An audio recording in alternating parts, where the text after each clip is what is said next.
Well, welcome, everybody. I'm glad you're here. I'm really pleased to be part of a book launch. Let me get the book, actually, wave it around. If you didn't get one, we have them. It's also online, and we provided a link in the invitation, but we can also provide that separately. But if you actually are, if you're an old person, which is going to be one of the topics that we're dealing with today, then you want a hard copy, you know, like they used to use in the 20th century. And here it is. So if you didn't get one, we have them downstairs, and you can get one on your way out.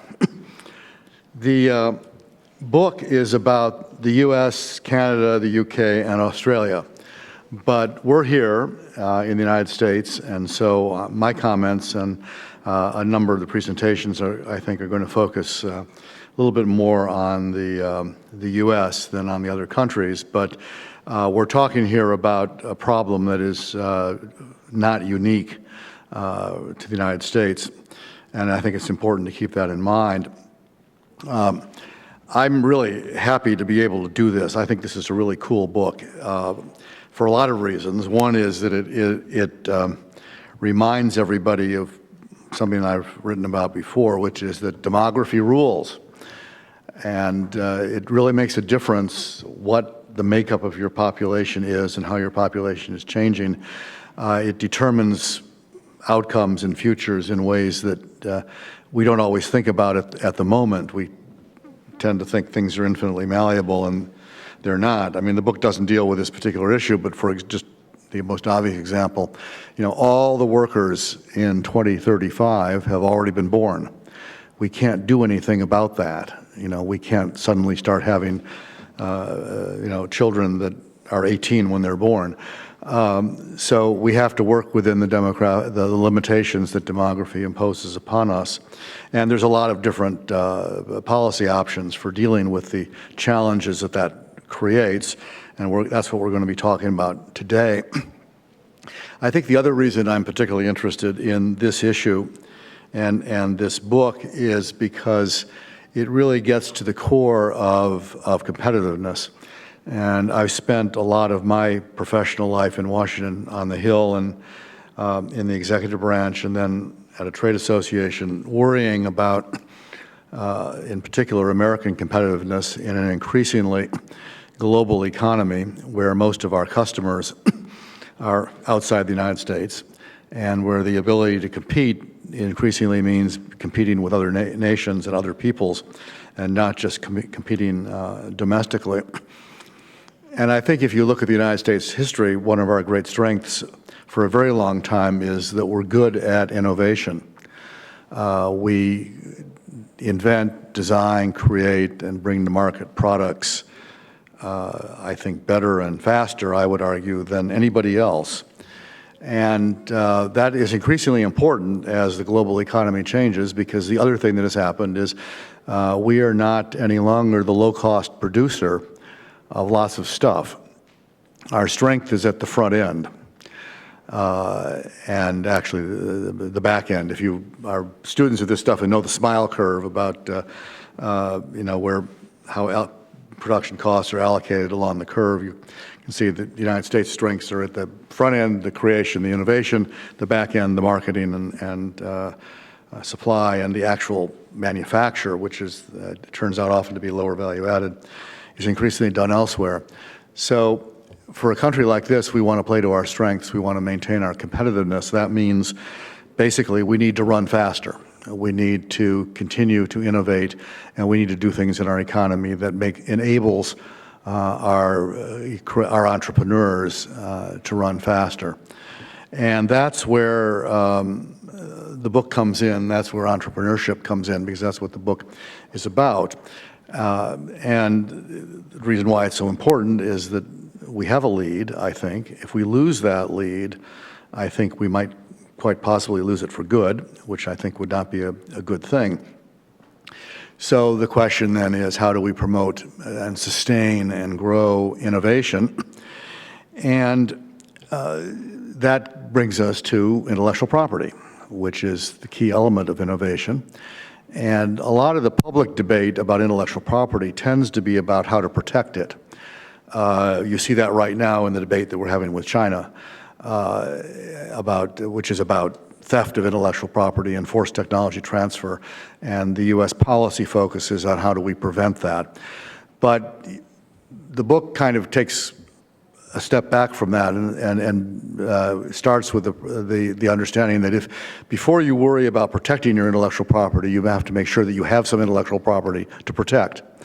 So the issue for the entrepreneur is the creation of the IP in the first place, and how do we make sure that we have people that are doing that. So the key to this whole process really is the entrepreneur.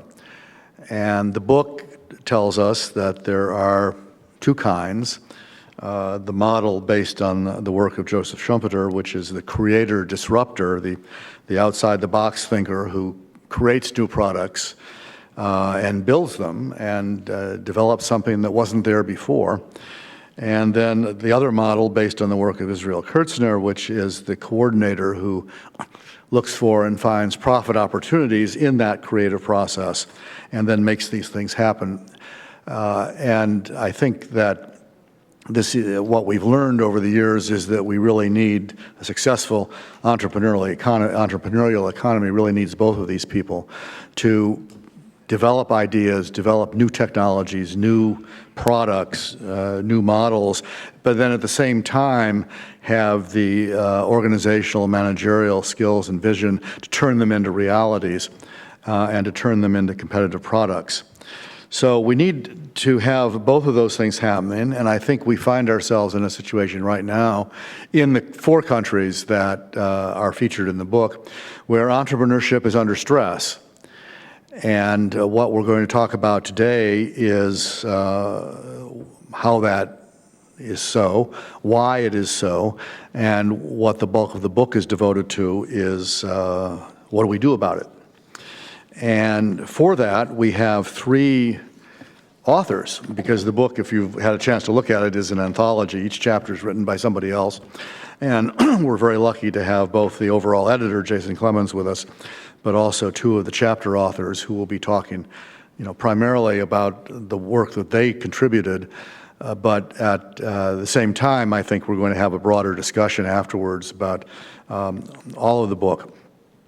So I'm going to introduce them now, and then they'll just come up and each make brief presentations, I think with PowerPoints to get us started. Then we'll have a discussion up here amongst ourselves, and then we'll turn to all of you for questions. So in the order they're speaking, the first speaker is going to be Dr. Russell Sobel, who is the professor of economics and entrepreneurship in the Baker School of Business at the Citadel and a visiting fellow at the South Carolina Policy Conference. He is the author or co-author of over 200 books and articles, including a nationally best-selling college Principles of Economics textbook, which I need to look at because I sometimes teach this stuff, and we're always looking out for a good another new book to use. His research has been featured in the New York Times, the Wall Street Journal, the Post, U.S. News World Report, Investors Business Daily, and he's been on TV, including TV programs that you've actually heard of, CBS Evening News, Fox News, C-SPAN, NPR, et cetera. He is going to begin the conversation by talking about the significance of demography, what it means for entrepreneurship, its impact on entrepreneurship. So he's going to lay out the foundation of what the book is about. He's going to be followed by Jason Clemens, who is the Executive Vice President of the Fraser Institute and the President of the Fraser Institute Foundation. And it's really the Fraser Institute that put this whole thing together. He's the editor of the book.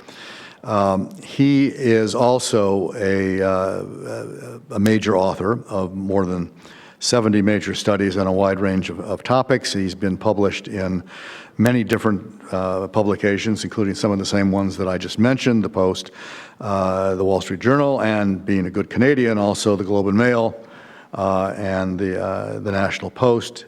He's frequently a radio and TV guest. Noteworthy, I think he received Canada's Top 40 Under 40 Award in 2006, which probably means he's no longer under 40.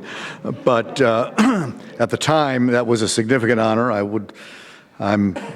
If they give an under 80 award, I would be, interested in, applying for that. But I'm not in the under 40 range at all. And in 2012, the Governor General of Canada presented Mr. Clements with the Queen Elizabeth II Diamond Jubilee Medal in recognition of his contributions to his country. So we really have a distinguished guest here with us from the North. Jason is going to talk about measuring entrepreneurship, because one of the questions is before the standard litany in this is you can't really talk about something until you can measure it. So he's going to be talking about that and about the decline in business startups and how that's an indicator of what's happening in our economy. And he's going to then, I think, lay out the structure of the book so that you can get a sense of the other topics that are covered, the other chapters, all of which are, so we have a problem, what do we do about it? And fortunately, the book has a lot to say about what we do about it.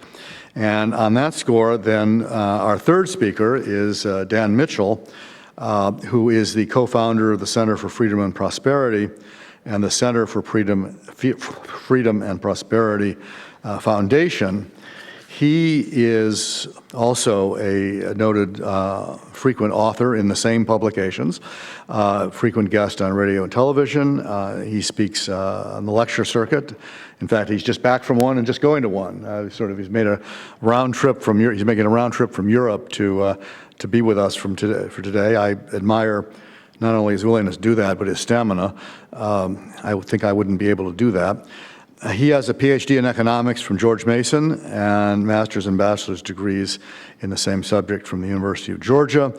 He's been a senior fellow with Cato and the Heritage Foundation, was an economist for Bob Packwood in the Senate as well as the Senate Finance Committee, which means we were probably on the Hill together, but I don't think we knew each other at the time.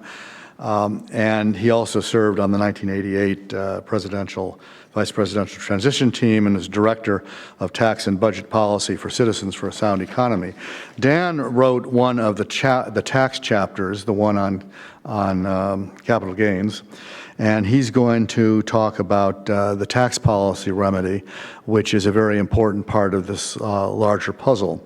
Then, as I said, there are other chapters on regulations, immigration, financial markets, universities, but this is not going to be a 6-hour event. We're not going to discuss all of them, but we will get into a few of them afterwards in the Q&A, and then we'll also turn to you to have a chance for you to ask your questions as well.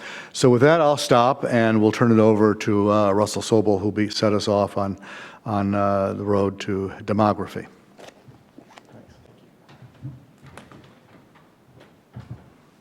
Good morning, everybody.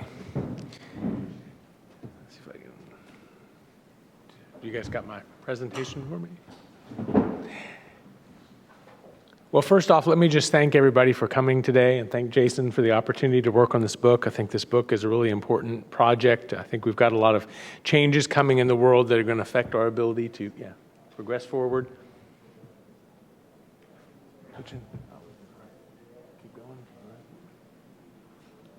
All right, wonderful. Let me start out with what's one of my very favorite pictures. I know this one's a little dark and it'll be the only one that's that way. But this is a satellite photo of the world at night. And when we look around the globe, what you can see is that there's some places that are bright and shining with prosperity and wealth. And sadly, there's other places on the face of the globe that are dark, dim, and impoverished. And what we're interested in as scientists, particularly as economists, since the beginning of our field, and Adam Smith and his Inquiry into the Nature and Causes of the Wealth of Nations book, is to try to figure out why. Why is it that some places are rich and other places are poor? What explains these vast differences in prosperity around the world? And, basically the answer is pretty simple, is that you need a good economic system that supports decentralized entrepreneurship. There's a lot of factors that, go into, some of these differentials, but some of the estimates suggest as much as 30 to 50% of the differential in growth and prosperity across countries is simply due to you let entrepreneurs flourish in your economy. I mean, there's a lot of countries in the world where entrepreneurship is illegal. You get thrown in jail for trying to make a profit and run a private business. You know, the countries that have capitalism and embrace entrepreneurship are the ones that grow rich and prosper. Every day, entrepreneurs do things that vastly improve our standard of living in many different ways. We've got everything from our phones. I know you guys have seen major changes in phones during your lifetime. I mean, look how phones have changed. It always makes me laugh, though, that my students complain about how much iPhones cost. I think it's because they don't remember or know how much the cell phones in the 1980s cost, because those cost about $5,000 and only worked in 3 cities in America. The ones today are a lot better than that and a lot cheaper than that. You know, but this process is one of creative destruction, where every day we're inventing new things, but it's very disruptive because the old things go out of business. You know, and people fight this process a lot. Walmart moves to town, mom and pop places close down. That's creative destruction. It's very disruptive, but it's our source of progress and prosperity. Not only have cell phones made our world better, but look how much better our cars are. I mean, I know a lot of us would love to have one of those 1955 cars, and they look pretty cool to drive around, but they get like, 3 or 4 miles to the gallon. A Toyota Tercel can beat it 0 to 60. And if you want to see some interesting videos, go look at the comparisons of a head-on collision between a modern car and a 1950s car. The result's the opposite of what you think. In the 50s car, you end up dead because the whole front engine and steering column come into your face when you get into a wreck, because the car is solid. It doesn't crumple. It is built well. It built well enough, it lives, and you die in the wreck, Our modern cars, protect us. They can drive themselves. They can park themselves. Things are just so much better. I mean, they keep us safe and keep us alive. Our computers and how much better they are. A simple computer in 1989, it's at $8,500 and read the fine print, monitor and mouse not included. I mean, a computer had been like, $11,000, $12,000, and the capabilities of it are less than my cell phone today. It's amazing, all these things that have changed. But on a more serious note, even take our medicine and how much it's progressed. I mean, that's a typical doctor kit from 1900. What's the main ingredient? Saw, and there's a bite strip in there for you to bite on while he's using the saw.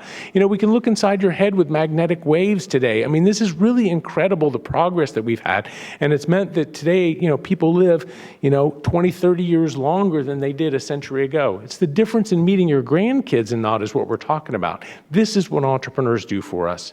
It's not just making trinkets, it's making our lives better and longer and happier. This is the real source of prosperity.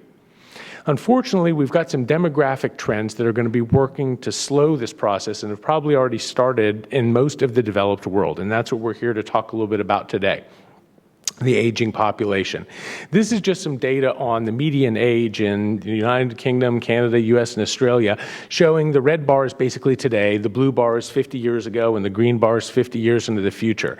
And if you look, what's happening is our populations are aging. In the last 50 years, the average or median age has gone up about 10 years. It's going to go up another 5 or so years in the next 50 years. So basically, we're in the middle of a period where if you look over from 1965 to 2065, that 100-year period, the population is going to age on average by 15 years.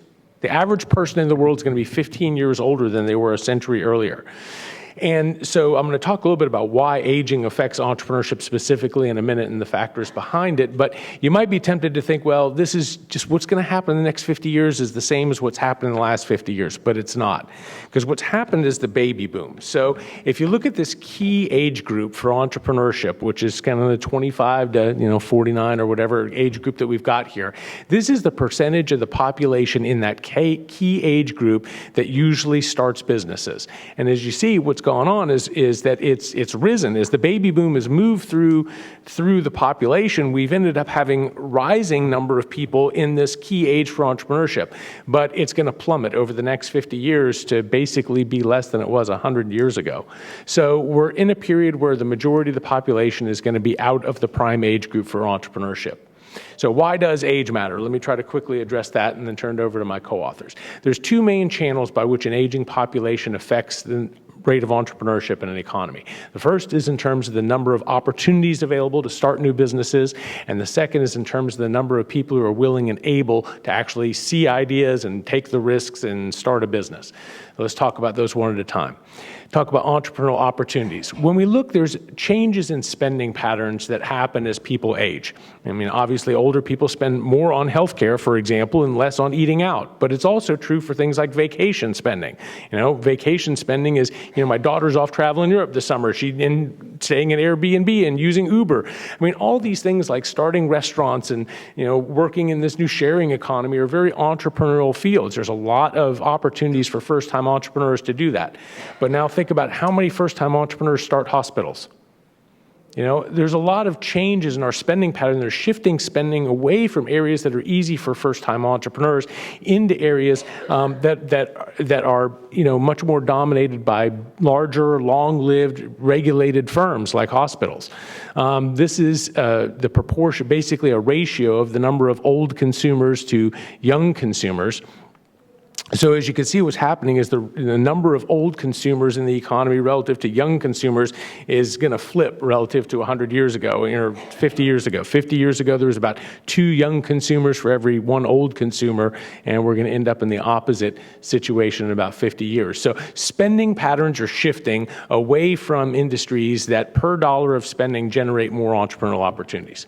The second thing has to do with the ability of us to generate a supply of entrepreneurs. Creativity, we know from psychology and a lot of literature in that area that there's a U-shaped pattern to our ability to be creative. Basically, it's maximized in our young adult life. And so the number of creative class individuals who can be creative to come up with solutions to problems is going to wane as we get older.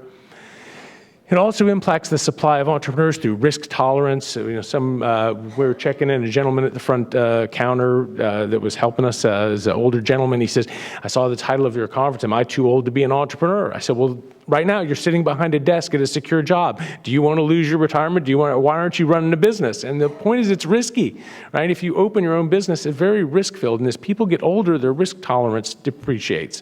And so basically, they prefer to have stable work, wage income and jobs. So as the population ages, the average risk tolerance is going to fall, which also is going to affect the number of people willing to be entrepreneurs. And lastly, skills and experience.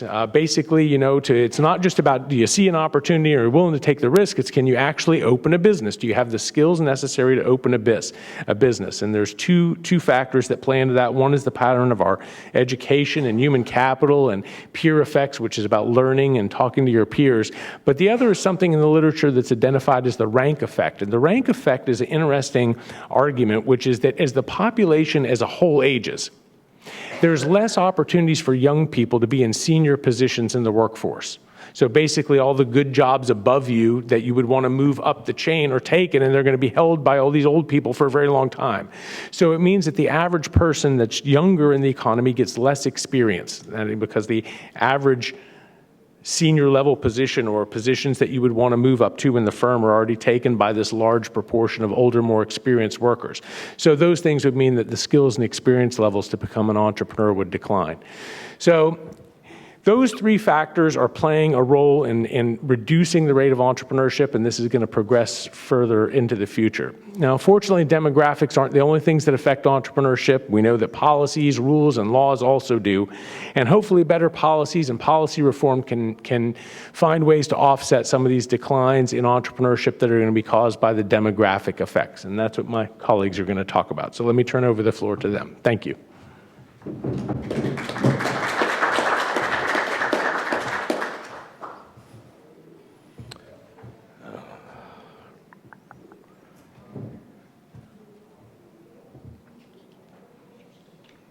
Well, while my presentation loads, it's just the next slide.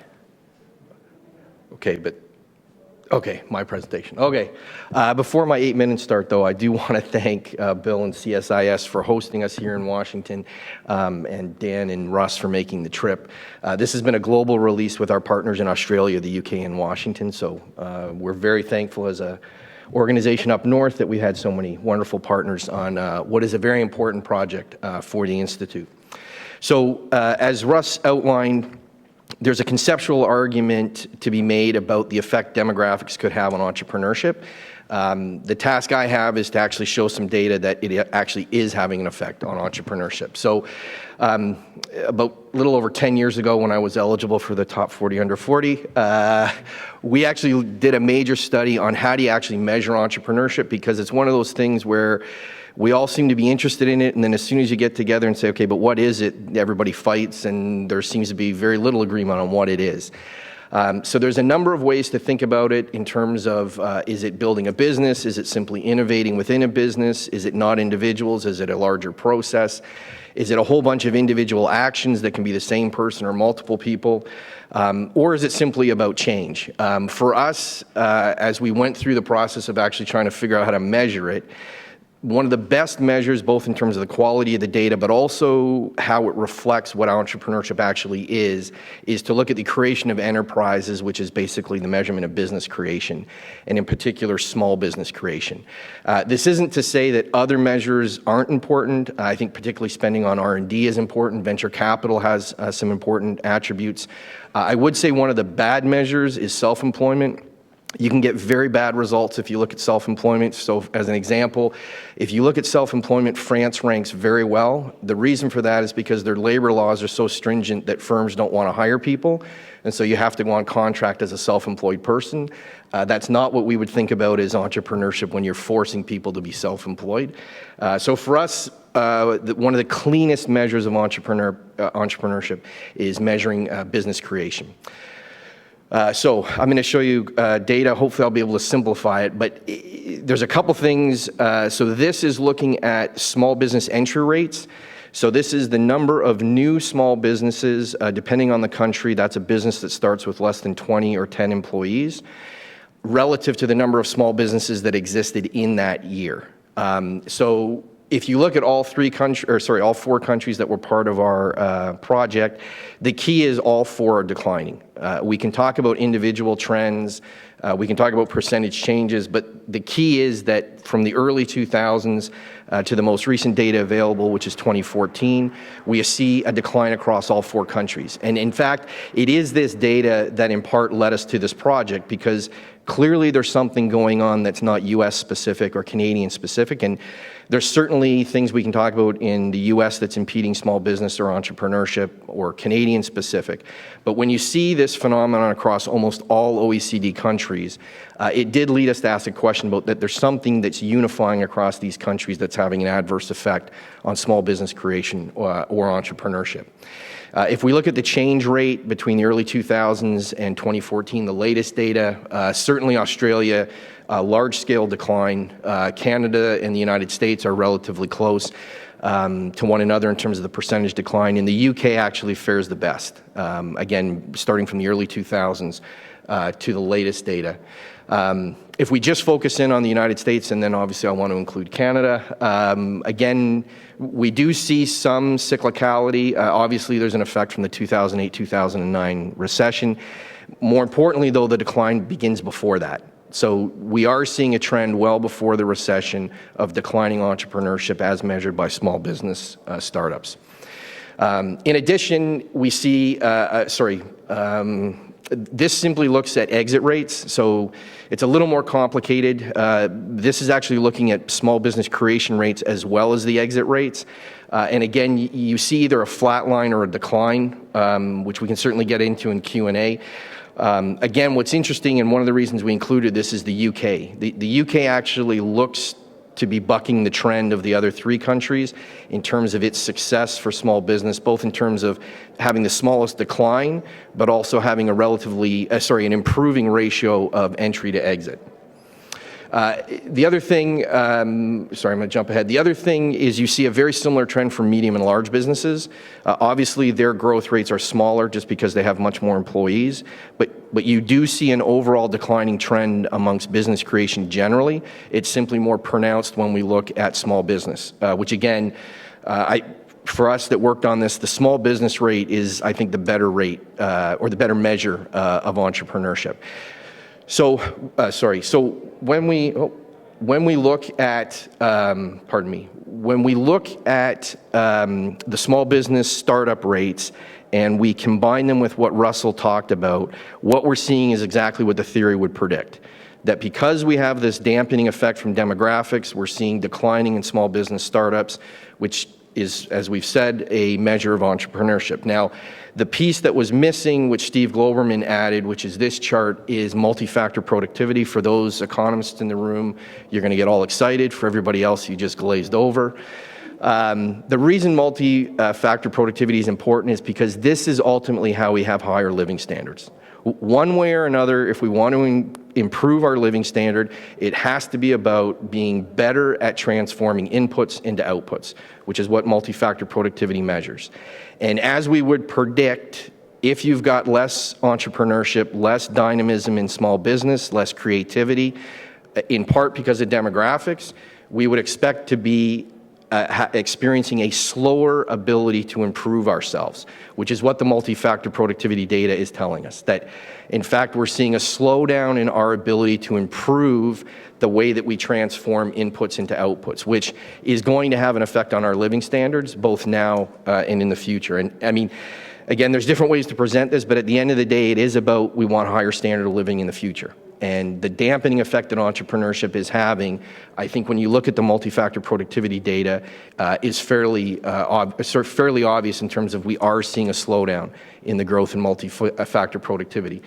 The other thing I just want to touch on briefly, just because we're here in the US and Canada has the same problem, we are fundamentally underestimating the demographic effect on government finances and what that will mean on a go-forward basis. So this is a projection by the Congressional Budget Office for the federal government in the United States only.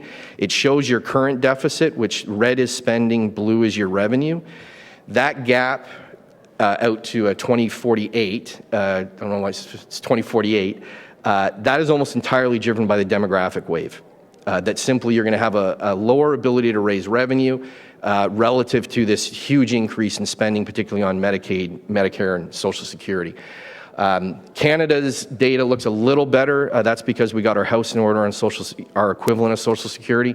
But nonetheless, we do have this major problem. And this will be a constraining factor on what governments can and cannot do, which makes the last part of the book all the more important, which is the solutions. So as Bill alluded to, first part of the book is trying to explain the problem of demographics and entrepreneurship. The last part of the book is, okay, we can't really do much about demographics, but what policy levers do we have that we can use to try to either improve the incentives for entrepreneurship or improve the environment within which entrepreneurs operate? And we have 7 chapters covering a wide range of policies, and Dan's going to cover one of those, which is cap gains and taxation more broadly. Thank you.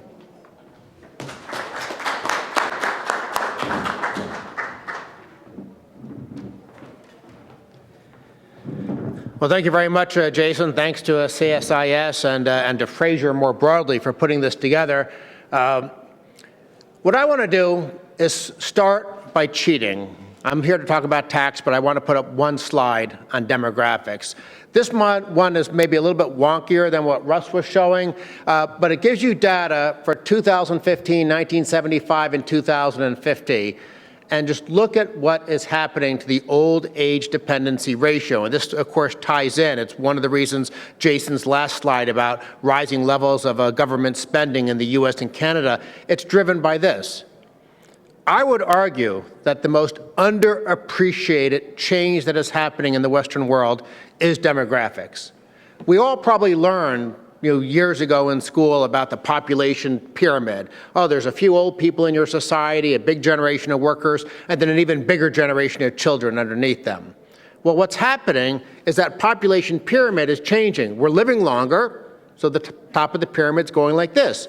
And every year older I get, because I'm definitely not eligible for that 40 under 40, every year older I get, I appreciate the fact that we're living longer. But we're also having fewer children. So the bottom of the pyramid's going like this.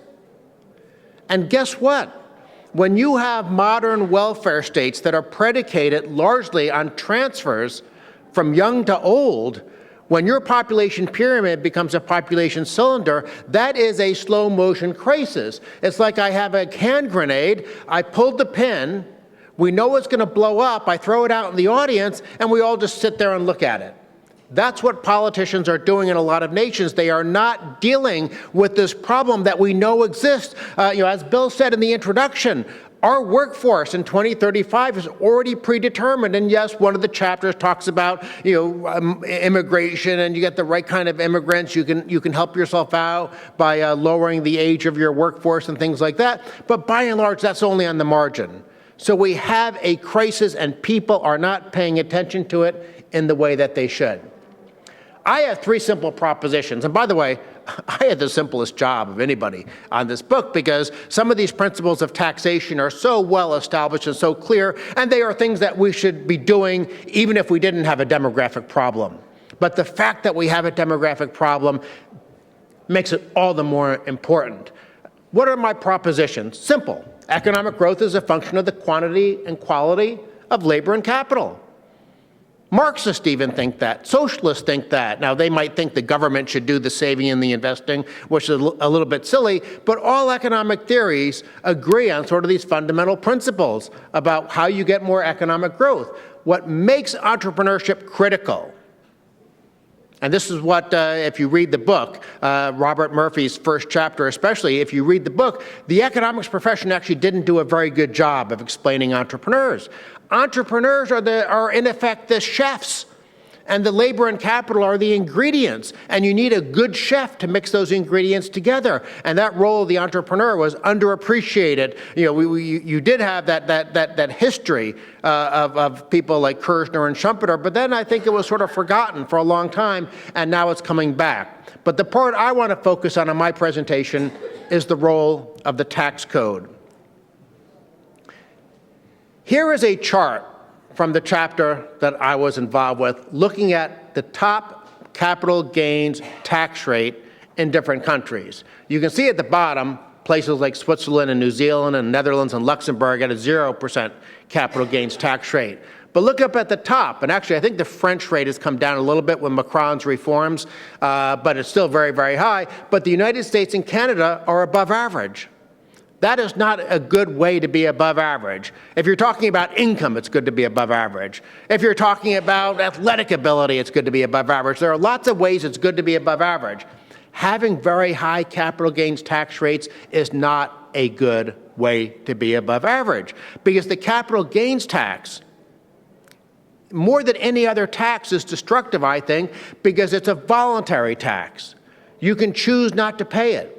You can choose not to do the investment in the first place, and this is where entrepreneurship plays a key role in this, because what are entrepreneurs looking to do? I mean, yes, there's personal satisfaction in creating and growing a business. It's not all about money to them, but at the end of the day, they're setting up a business because they have dreams, and one of those dreams is to be successful and to provide for their families and build something and create something.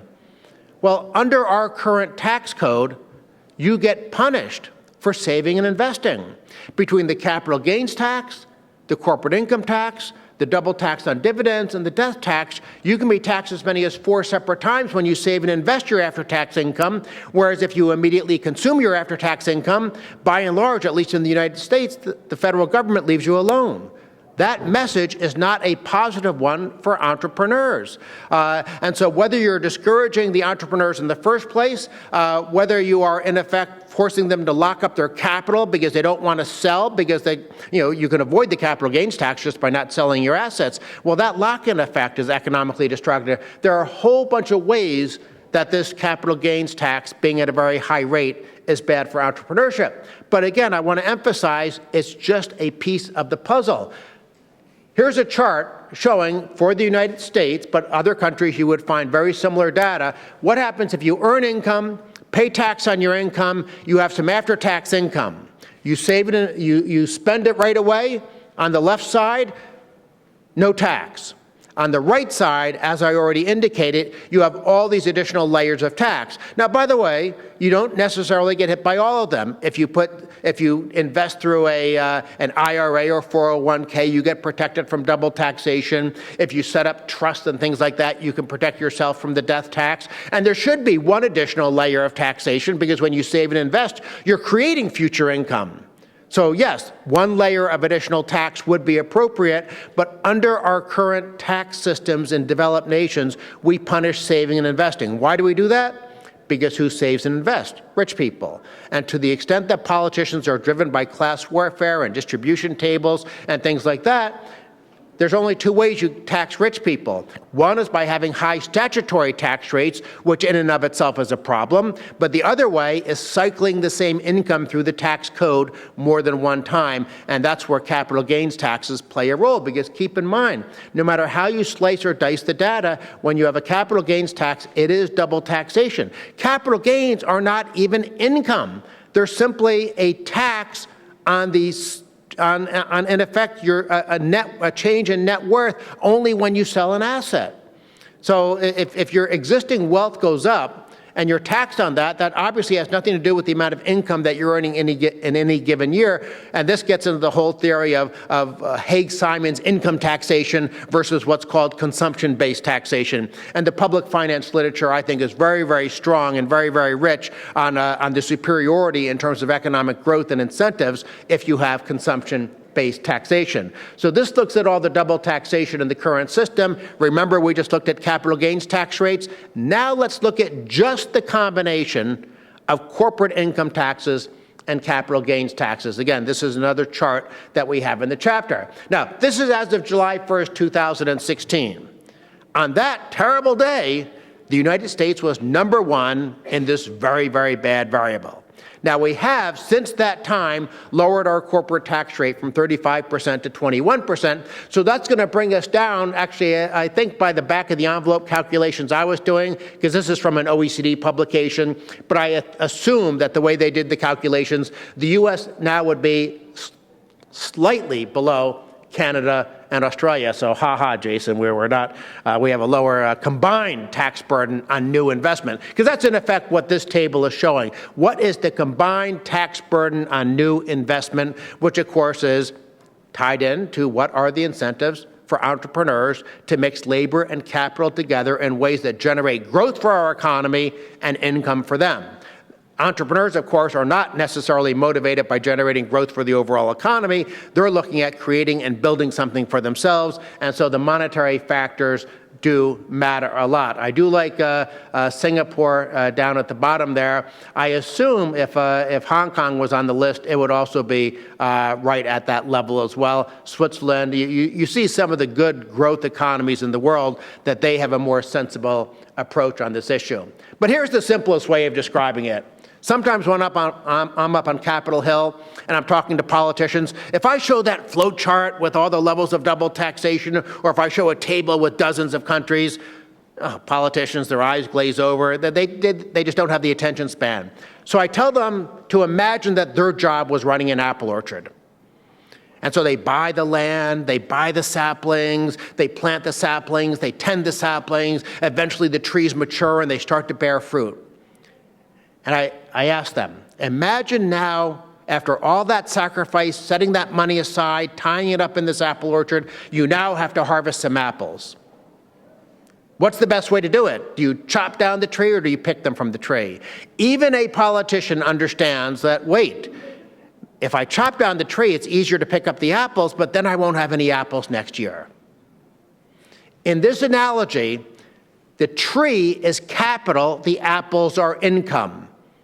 If you have to, and of course I don't even like taxes on income, but if you have to tax something, tax the apples, do not tax the tree. Now technically, under current Western tax systems in the US, Canada, UK, Australia, we don't chop down trees, but we saw branches off the tree. So it's the same principle, just not as dramatic as what I'm showing in this slide. But I do like this slide because it is helpful for simple-minded audiences like policymakers to understand. It was too simple to put in the book because Jason's much too academic for this kind of simple explanation. But I do think it helps to get the point across that we shouldn't be punishing entrepreneurship. I don't want to subsidize it, but I want the tax system to at least be neutral or relatively non-destructive so that we can get the growth to compensate for the demographic factors, which, as I said at the beginning of my presentation, it is the underappreciated crisis of the Western world. With that, thank you very much.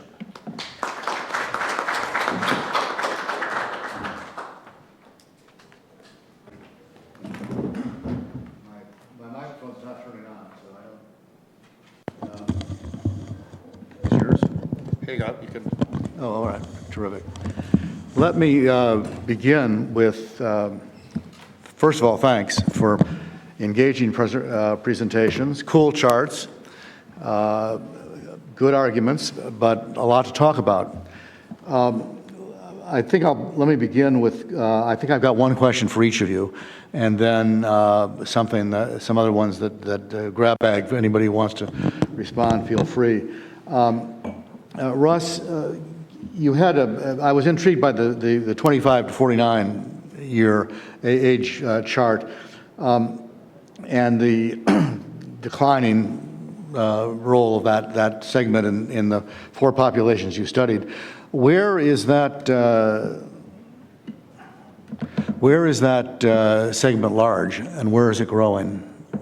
Do we know? Other countries where the youth population is very large and getting bigger.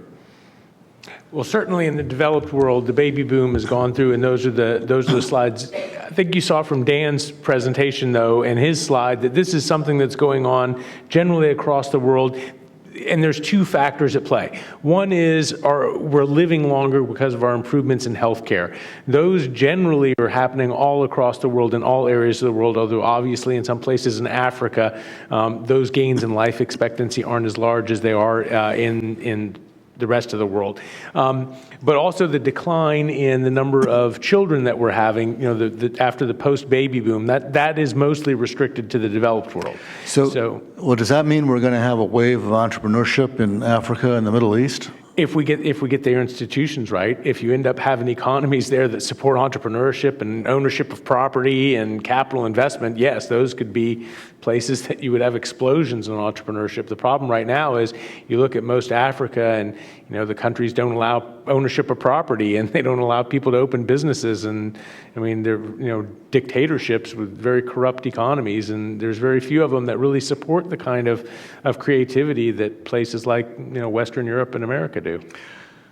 That raises an interesting line of questioning, which I think I won't pursue. But what it suggests is, first, there's a lot of factors that go into success or entrepreneurial success above and beyond the demography. But it also suggests that in those countries that they've got enormous potential, which they ought to be able to deal with if they follow the right policy mix. Yeah, there's no question. Jason, I'm going to cheat. I actually have two questions for you. I noticed on the question of small business formation, the United States is, throughout all the time periods you looked at, consistently behind the other three countries. Why do you think that is? Well, I don't know if Dan or Russ wants to jump in. To me, part of that is the tax code that you've got. So my understanding, you would have small business registrants in the U.S. that if they were in Canada would be registered businesses, whereas in the U.S. they don't look like registered businesses. So part of the difference is a measurement, which we always have to be cognizant about definitional differences between the two countries. The other factor, though, I do think is industrial concentration. The U.S. has higher rates of industrial concentration than many other industrialized countries. So those two, I think, are probably part of the answer. So along the same lines, why, and this probably came out in the UK launch, why is the UK doing better than the other three? Well, we looked at two things. I mean, coming down, we looked at two things. One of them, which I don't know, Dana, if you want to talk about it, of the four countries we looked at, the UK has the most inviting tax system, particularly on cap gains. And obviously they have access to the largest single market. So it seems to me those two things are at play to some extent.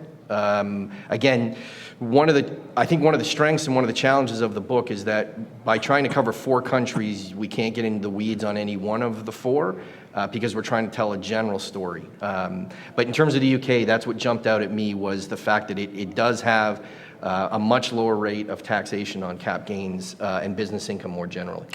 Something you said, though, prompts another question, which is, does Brexit mean it's going to make that more difficult for them? Well, I think the answer is, what does the deal look like if it has full access to the European market? I don't know why there'd be any difference. I mean, To me, that's really a negotiation about what do you want done at the national level versus what do you want done at the European level. I have great sympathy with this, given that Canada is a federalist country, and we are constantly dealing with issues of what are the responsibilities of the provinces versus what are the responsibilities of the federal government.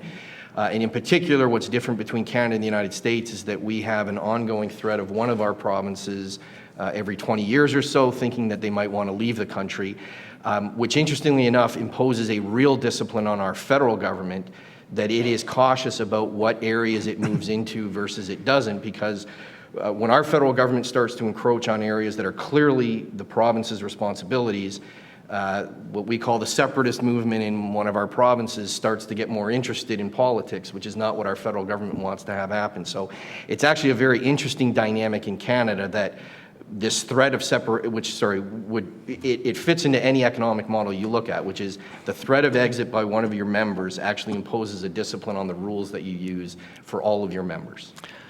We have a couple states that have talked about that periodically. Well, sorry if I did, but what's really interesting, I was at a conference, and I think Dan was at that conference. What's really interesting, though, is Canada actually has a legal way by which provinces can exit, whereas the United States, at least my understanding from talking to knowledgeable people like Dan, is you don't actually have a clear legal way to exit. So the threat in Canada, I think, is much clearer that if any province holds a referendum and it's a clear question and they say we're out, they're out. I think, as I recall, in our case, Texas does, because of the terms of them joining the Union in 1846 or whenever it was. But they're the only one, and they're not one of the ones that's talking about it. So, theoretical question. Canada leads the way. What can I say? Dan, let me ask you. I was struck by your the charts of the countries. Going from worse to better, I guess would be the best way to put it. I didn't see a pattern. I didn't see a clear pattern of economic success or failure in the list. I mean, the capital gains list. A lot of some of the countries at the top of the list with the highest tax rates were the Nordics, for example, which have always struck me as being in relatively decent shape, both economically but also entrepreneurially. Finland, Sweden, in particular, I think have been centers of entrepreneurial activity. Yet they're in the high tax area. I also see Singapore at the bottom, which I think has also been a good example of entrepreneurship in its region. But I'm not sure I see a pattern there. Why?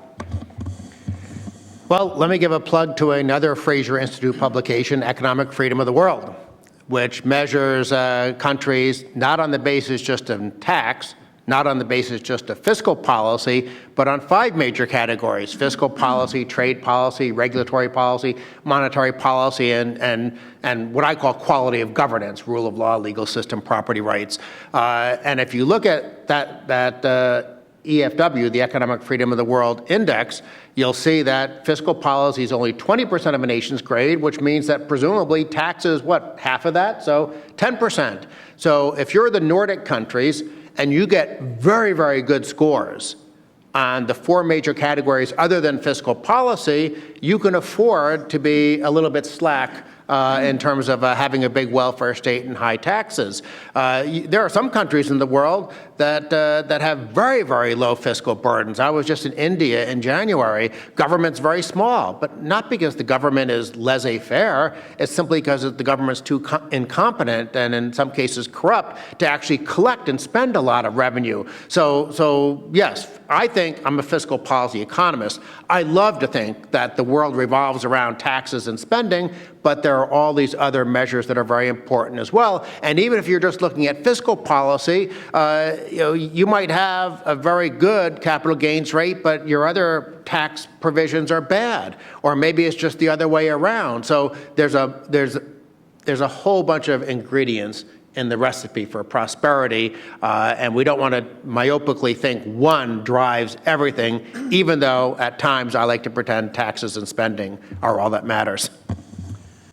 Well, since you mentioned the other countries, let's pursue that for a minute, because there are other countries that are pursuing different models of I guess, entrepreneurship encouragement, if you will. So maybe I could ask anybody who wants to comment, to talk about the Chinese model in contrast, which is a much more government-led, both in terms of supply of credit and in terms of policy model, which seems, and you can look at the Japanese model, particularly in the 80s, where they did some of the same things. Chalmers Johnson called it state developmental capitalism. There are countries that have followed other models, and the Chinese in particular right now are arguing to others that their model is better than ours. And I think by ours, they don't mean just the Americans. They, I think, are referring to the other countries that you've studied as well. Are they right?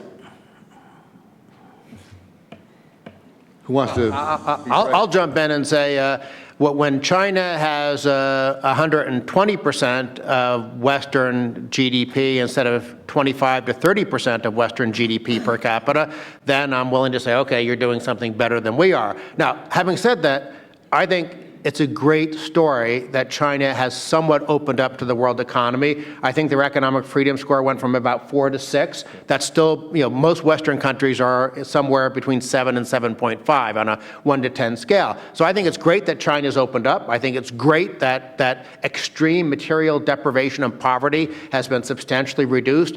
But China has taken just one step on a journey that hopefully has several more steps to economic liberalization. I don't think their economic model is superior. You may have just seen in the news that some research has said that authoritarian countries are exaggerating their GDP, and I think that's probably certainly true in the case of China. Again, good, happy story of poverty reduction and opening up to the world economy, but not a complete story and certainly not a better economic model.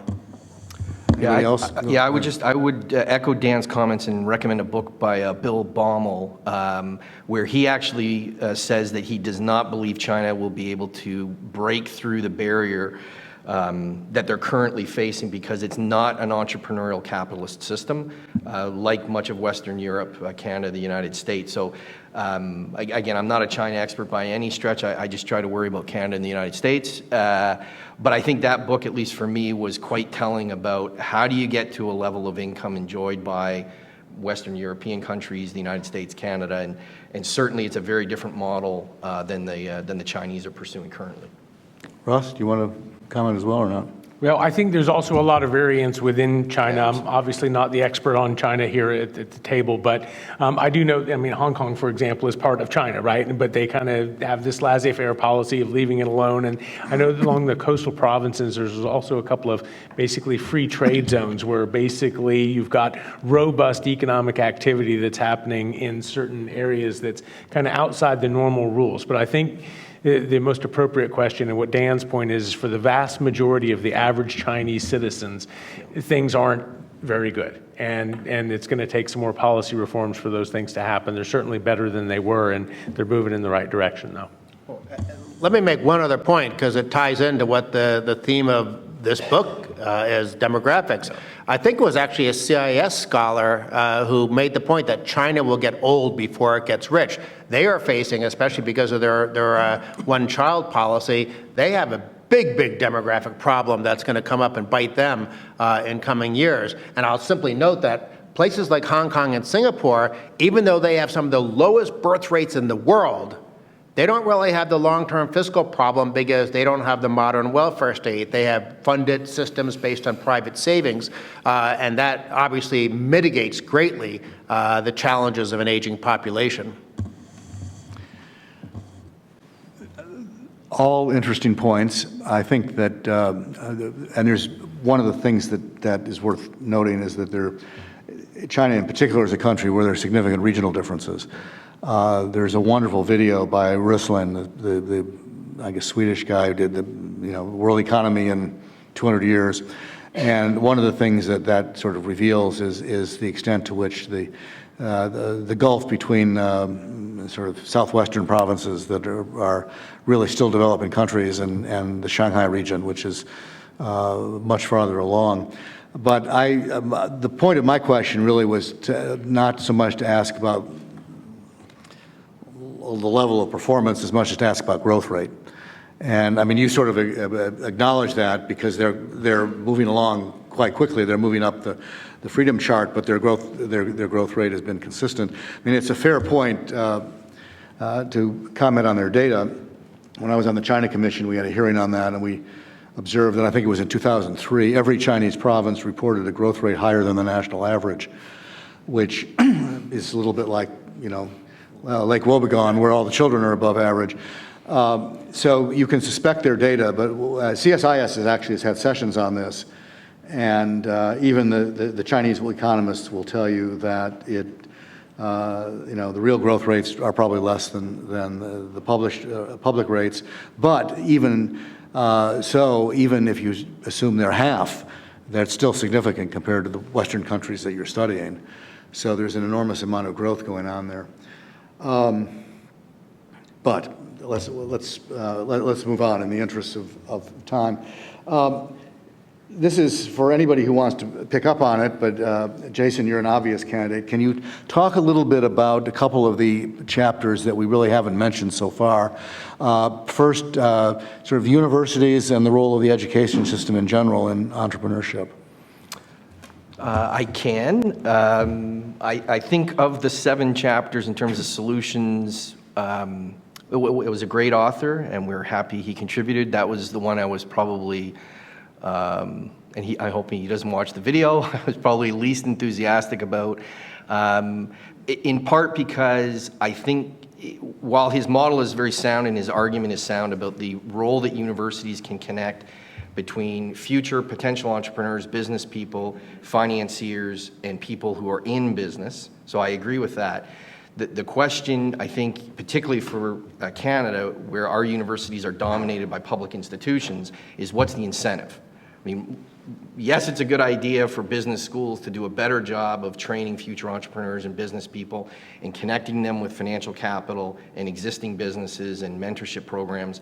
I don't disagree with any of that. The question is, what incentive do they have? And I think what's interesting is when you look at the ecosystems where universities have done well in that environment, those universities tend to be private. So Stanford has done very well, Harvard has done very well.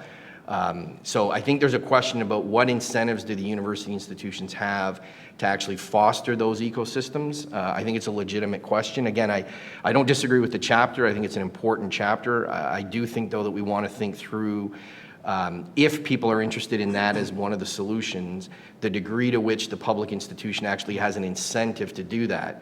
I know in Canada we have a number of examples of, and I apologize to use the word, but we have a number of examples of incubators and public institutions that are basically just dead ends. I mean, there's almost no results. It's a huge suck of resources.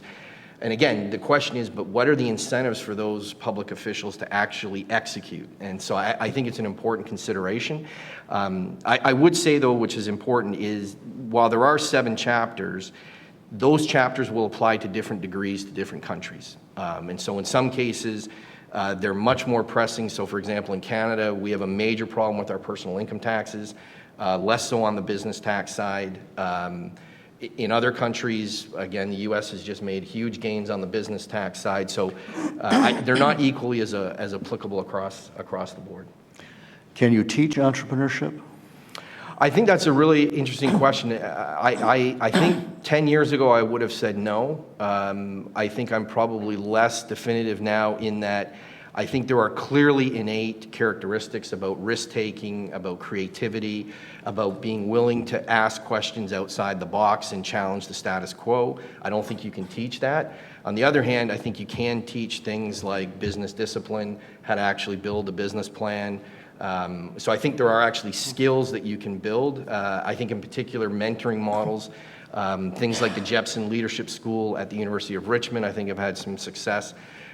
So I think there are attributes that you can teach. I think there are some innate qualities of entrepreneurs that I'm skeptical that you can teach. But again, to Dan's point and Russ's point, which I think is important, I think it's critical actually when we think about entrepreneurship, is the degree to which the incentives in a state or province or country direct entrepreneurial activities towards positive outcomes. And I don't think we should underestimate how important those institutions are in terms of promoting and incentivizing entrepreneurs. Let me turn to the chapter closest to my own heart. I'll spare you the rant, which people who listen to me for a while usually get, about immigration, which I think is really an important element. Can you talk a little bit about the role of immigration and entrepreneurship in any of the countries that we're talking about? Well, I can, and Russ is going to hit me if I go on a rant, because I was actually an immigrant to the United States for 3.5 years on an H-1B visa, and it was a very difficult experience. I will share that with you as a skilled laborer coming down. The way that I was treated was very difficult, and it was one of the reasons I actually decided to go back home. And so there's really two chapters that I think are important. One is the immigration chapter, which there's clear data that immigrants have a higher predisposition towards entrepreneurship than the domestic population.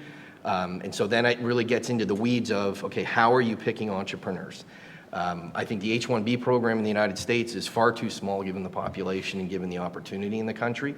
I think the other interesting chapter, though, by Deirdre McCloskey and Art Carden, which is about culture and values and how you treat enterprise. And I think when you treat skilled labor and professionals and entrepreneurs and business people as having done something wrong, or that we need to be skeptical of what they're doing, I think it has a real effect in terms of, if I'm not valued in country A and I'm a skilled professional or an entrepreneur or a business owner, I can very easily move to jurisdiction B. And sorry, just one last point I would add, we are actually seeing this in my home country of Canada right now, where in the last 5 years, we have gone from a very hospitable business climate and entrepreneurial climate to a very bad one. And in particular, we have 4 governments that are consistently using very strong 4 provincial governments, you mean? 3 provincial governments and our federal government, who are using very strong rhetoric about business, the things that businesses do, the things that entrepreneurs do. That has an effect. If you're a business person, an entrepreneur, and you can move capital and you can do your business in 10 countries, I think the data shows this, you're not going to be in the country that tells you you're doing something wrong and that you're not valued and that we should be skeptical of your activity. And so I think combining those 2 chapters gives us some real insight into not only the mechanism and specifics of how we deal with entrepreneurship within an immigration system, but how you value those immigrants. That's a great segue into what I think will be more or less my last question before we go to the audience was, do you think that policymakers really understand how to support entrepreneurship? I mean, in these countries, is the executive and legislative branch of the government deficient, or are they really on top of this? Okay, so now I can rant. Sorry, I'll do 2 minutes and then Russ. So, sorry, this is a pet peeve. I think politicians and policymakers love the creative side of Schumpeter's phrase. They love that side, the creative. And they absolutely adore the destructive side. And so there are very few politicians that I have met who understand that in order for you to have the creative side, you have to have the destructive side, that they are 2 sides of the same coin, which means every time you put in a protective regulation, every time you close part of your trade, all you're doing is making it harder for the entrepreneur to create, because you've now protected what they were going to destroy. And I think that's even true in the sharing economy. I don't disagree with Russ, but it's very interesting in the sharing economy how many regulations have been put in place to protect the status quo. And so while I think there's a lot of lip service to entrepreneurship, I do think there's a fundamental misunderstanding about what it takes to support entrepreneurship. Sorry, Russ. Russ, do you want to comment? Yeah, wouldn't mind commenting on that one real quick. I think fundamentally there's 2 problems with regard to the policy. One is I think that a lot of policymakers think that they're for entrepreneurship, but they confuse pro-business with pro-entrepreneurship. So they think that subsidizing big firms like Boeing or whatever and creating state-run venture funds and doing imposing tariffs on trade is ways to be pro-business. But those things, if you actually look at the data, are actually anti-entrepreneurship. They might be pro-big business, but if you look at how they affect the rate of, like, somebody graduating from college wants to start a business, those things aren't helping them. In fact, if anything, those things work against them. So I think there's a little bit of a confusion. I think there's a lot of politicians who think they want to support entrepreneurship, but I think that to a large extent, they're not looking at the right ways to do it because they don't understand the entrepreneurial process. I think the second problem is basically in terms of the interest groups that influence the political process. It's successful big businesses that take the creative destruction thing. If you're the successful big business in place, you can lobby and you can get the ear of the politicians and you can show that my jobs are going to go away if you change this, that, the other. It's the new industries trying to come in that don't have that political constituency. So I think that there's an inherent political bias to try to help protect the status quo and what we have that is anti the new changes that might bring something around that's not even in existence yet. So I don't think that there's good enough information and good enough incentives in the political process to have policy move in the right direction without a push from the general public and more knowledge. To build on what's been said, I think politicians, and this is sort of the same thing Jason said, they like the Kerzner-type entrepreneurship. They don't like the Schumpeter-type entrepreneurship.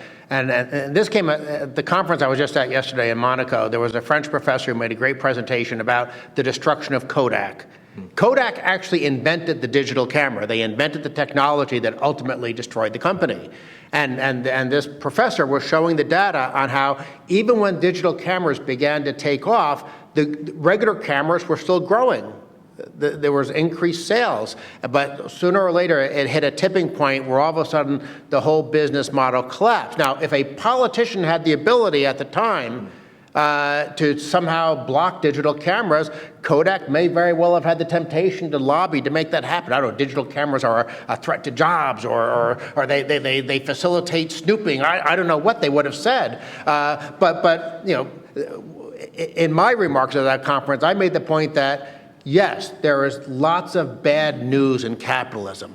When the personal computer was created, that destroyed jobs in the typewriter industry. The electric light bulb probably wreaked havoc with the candle-making industry, the automobile on the horse and buggy industry. But in the long run, even though there are short-run victims of creative destruction, in the long run, we are so much richer as a society. Even the children and the grandchildren of the candle makers and the typewriter factory employees, they're better off because we have this process. But boy, Jason's right. Politicians, if they could identify, this is sort of Bastiat seen and unseen, it's so easy to see the people you're trying to protect, and it's so difficult conceptually sometimes to understand the cost that you're imposing on future prosperity.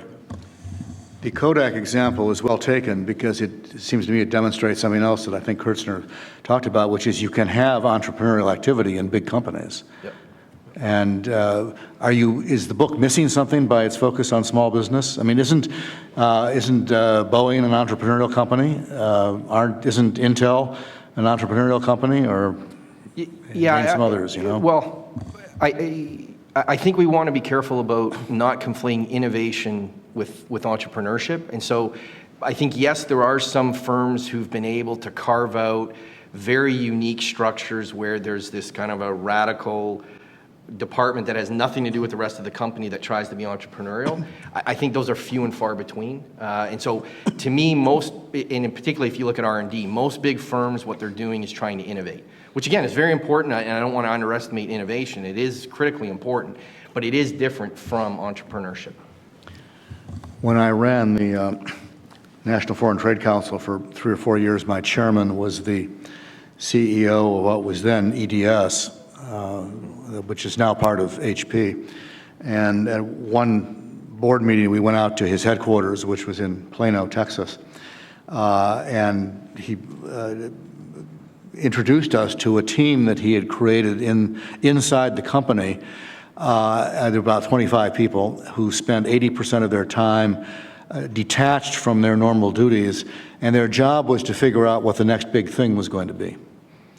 And meaning the next big thing that was relevant to the company, and I won't tell you what it was, but they figured it out. And it struck me that this may be going on in a lot more places than we think, that good CEOs and good companies are probably always thinking about that, I would hope. Well, obviously, The Innovator's Dilemma is a pretty famous book by Clayton Christensen that explores exactly this topic. And it's not that you can't have innovation within existing firms. It's just that there's the dynamic of the existing firm makes it harder to do than if you're a startup. So, I mean, just when we look around the globe, there's all these minor things every day that just remind us of this difference. Like in the last decade, if you haven't noticed, every cement truck in the world has turned around.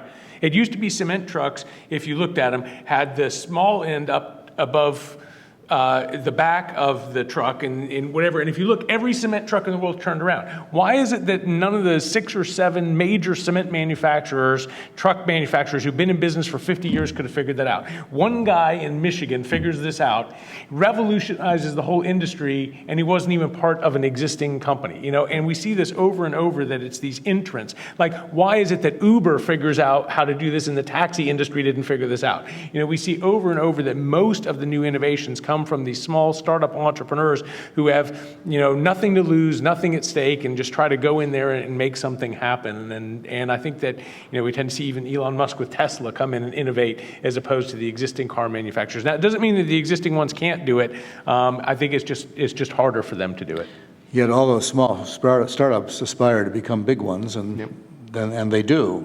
And what you're sort of saying is at some point we have to dismiss them, basically, or allow the market to dismiss them. We need them to come up and that's part of the disruption dethrone, right? Yeah. All right, let's turn to the rest of you. You've been patiently waiting. Questions from you all. Yes, right here in the front, sir. Oh, hi. I was just...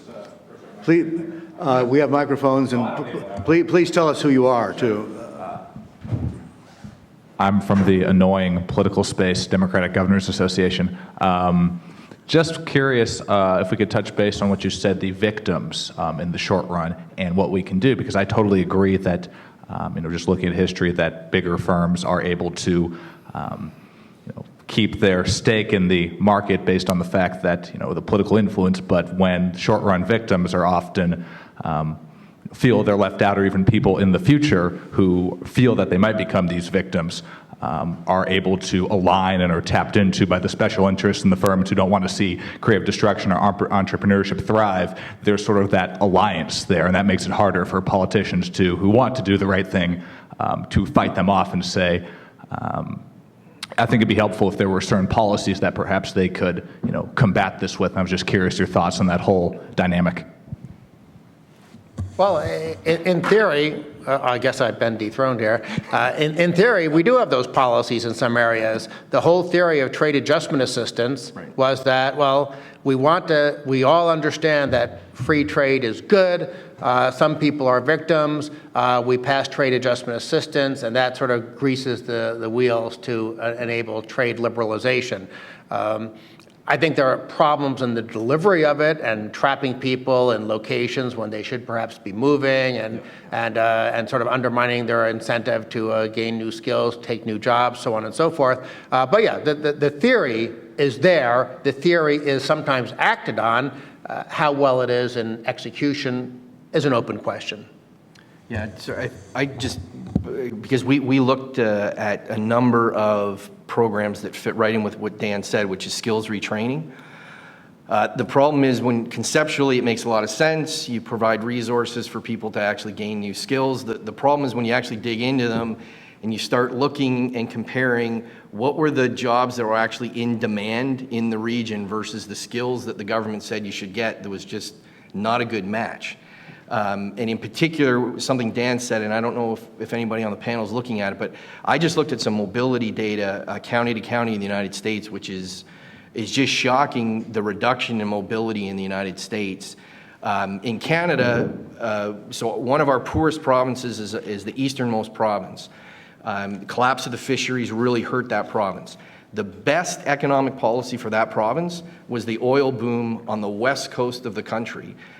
We actually had, if you looked at the size of these two towns, you'd say there's no way they should have direct flights between these two cities. One from the East Coast, one basically to the West Coast. And it was because so much of the labor from that small province was commuting 3 weeks on, 3 weeks off to the Western province because they needed labor.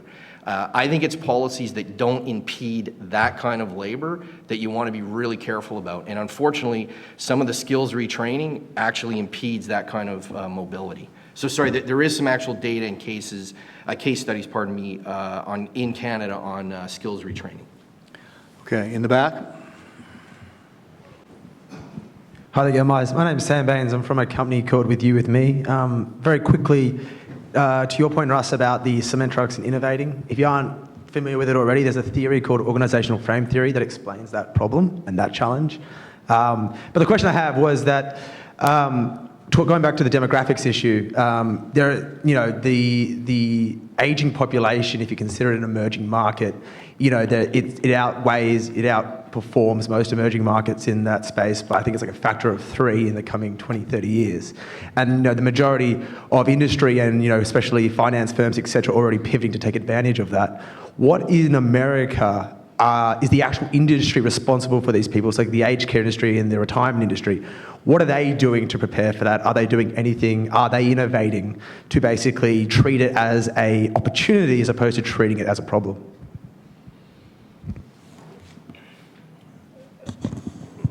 Well, I guess I don't know the answer. I know I periodically see stories in the investment literature about, aging of the population. Are people investing more in healthcare? Are people investing more in leisure activities? And we see it sometimes in fiscal data about, in different parts of the country, the school age population is falling. What are they doing to adjust for that?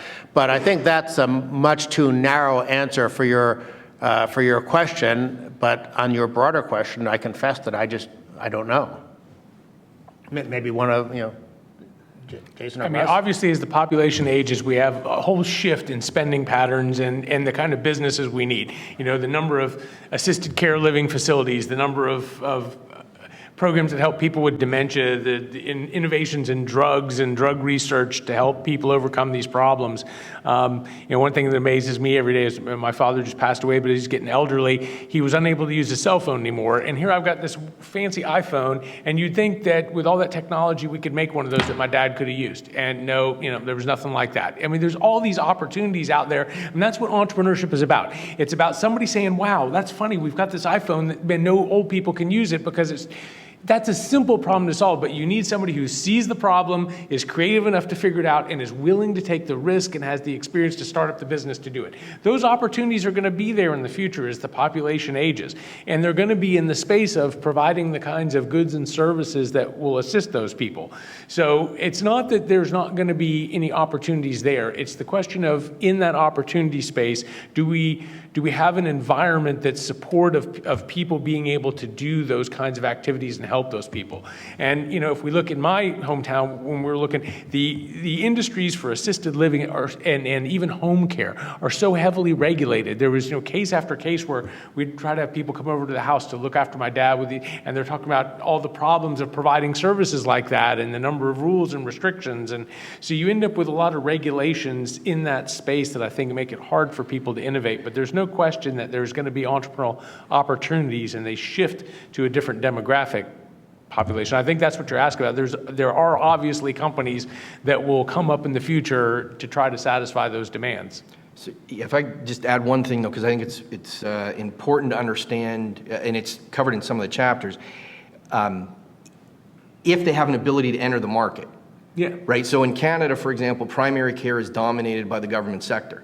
So if you're an entrepreneur, this is not a space of our economy that you can enter.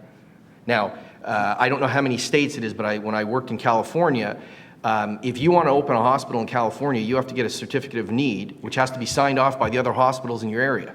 Okay, that's kind of a big barrier, given that your competitors have to say, yes, we'd like more competition. So I agree with everything Russ said. I would just add the caveat of that the space actually has to be open for the entrepreneur to actually be able to enter it. Yeah. I mean, my dad used to joke that he'd love to have a driverless car, because he got too old to drive. I mean, a driverless car would have solved a lot of problems for my dad near the end of his life. But those are illegal in my state, so. But this isn't a solution. This is just like food for thought. If you think about it this way, there's the aged care sector, which is opportunity for treating them for health-wise and for home facilities. But then there is a huge population of people who used to be leaders of industry who are sitting around bored as hell, got nothing to do, and they're looking for a little bit of money to subsidise their savings. So if you can connect them to the industry as a consultant role or something along those lines, you turn that entire problem into a self-subsidizing community that can solve their own problems. Well, I think Adam Smith's invisible hand tells us that happens naturally in a market as long as that you allow freedom of entry and exit, right? I mean, I think the profit motive, what happens is it becomes very profitable to pursue those opportunities. There's capital around that wants to earn a return, right? And that capital is attracted towards the industries where there are profit opportunities, as long as there's no restrictions in the way for that to happen. Okay, question in the back row there. Then we'll come over to this side. Thank you. My name is Yaya Fanusi with the United States of Africa 2017 Project Task Force. Earlier, you referenced something about entrepreneurs in Africa. Yes, there are a lot of entrepreneurs coming, but they are facing the same problem that foreign direct investment or the current one, the question of capital to expand, the political divisions, the 54 countries. So if you want to do your business in one country and expand, it's going to be difficult. Yep. So it's all about to change. There's going to be a political federation. The declaration will be made 2020, that the 54 countries is going to become like the United States of America. And God help those who will try to oppose it. Yeah, if you look at the data on informal economic activity in those countries, it's gigantic. I mean, the problem is moving them into the formal sector, right, where they can register their property, register their business, get the access to the capital and the banking system and those things. And that's the fundamental changes in policy that need to happen to free up that entrepreneurship. It's a mistake to think that, the places that are dark, dim, and impoverished are that way because there's no entrepreneurs there. There's people there who are very entrepreneurial. They need to be given the opportunity and to be able to scale and grow. Right, exactly. There's a question over here. Hi, Kyle Smits. I have a startup. I'm an entrepreneur. We do artificial intelligence research. I want to start by highlighting a statistic. Harvard Business School recently looked at the average age of the entrepreneur that is successful in the United States, and they said that the average age was 42. There's a mythology in popular culture in the United States that it's the Mark Zuckerberg 20-somethings in Silicon Valley that are the successful entrepreneurs. And when you look at, even when you have a successful 20-something entrepreneur that goes on to become a billionaire, 10 years later, they're standing in front of Capitol Hill because of questionable ethics. What can we kind of do to reframe the policy to really support the more successful entrepreneurs rather than the ones that tend to suck out resources and fall out and fail? Which is the 20-something graduate that's fresh out of college that thinks, that their idea is something that should be carried by public policy. Well, one thing to keep in mind that I've been running entrepreneurship programs and business plan competitions for a long time now, is that the vast majority of the students that we produce that try to come out of college to start a business fail, and then they fail again. And then they fail again. And, that's what entrepreneurship is about. It's about learning through failures and mistakes and making lots of mistakes. And by the time, we've got some really successful restaurants in Charleston, South Carolina, run by people in that exact age group, but it's their 4th or 5th restaurant. And they've learned from those 3 or 4 mistakes. And, it's that process of trial and error and being around networks of peers who are also trying and failing that you gain the knowledge and experience and connections to have this successful business by the time you're 40. I would venture to say it's not the typical career path that you end up with somebody who's in a stable occupation who at the age of 40 says, I'm going to start my own first business and then goes over and becomes successful. I think that what you're pointing out is that it takes a long time for somebody who's a risk taker and an entrepreneur to find and become successful at what they do. And that generally isn't when you're 21. But I think that you have to learn, along the way to get there. So I think what is important is an economy that makes it easy for people to fail their way to success by trial and error. So, we had a student who won a business plan competition that I ran, wanted to create a hot sauce, Jeff Woolheater's Hot Sauce. What a great name for a hot sauce, right? But he just trying to get the thing bottled in all the FDA requirements. He was selling the stuff out of his dorm room, and the minute he won the competition, he couldn't do that anymore. Because, out of your dorm room's illegal. There's no vent hood, there's no bottling facility. He almost got shut down by becoming above board. And this is the problem in a lot of Africa too, right? You've got this informal economic activity, and I guess where I'm trying to go with that is that what's critically important is that we have an economy where first-time entrepreneurs can experiment. And I think we have a lot of regulations, well-intended regulations, that get in the way of that. It used to be easy to have a lemonade stand, and as you know from probably Googling and Yahoo, I mean, there's people actually getting shut down trying to do that because it doesn't satisfy rules. And it's this tension between health and safety, or this risk-taking, or old successful businesses and people who have jobs. And that's the tension that I think is the interesting part of our inquiry. I'd say also I think there's been some literature on this too. It's a cultural issue. It's just some societies tolerate failure more easily than some that don't. I think in your study, I would think both the United States and probably Australia. I don't know much about Canada, and I would suspect less in the UK. There really is exactly the culture you described. Failure can be a good thing. It can be a tool. In other countries, failure is a loss of face. It's an embarrassment. Something you don't want to do, which in turn inhibits risk-taking.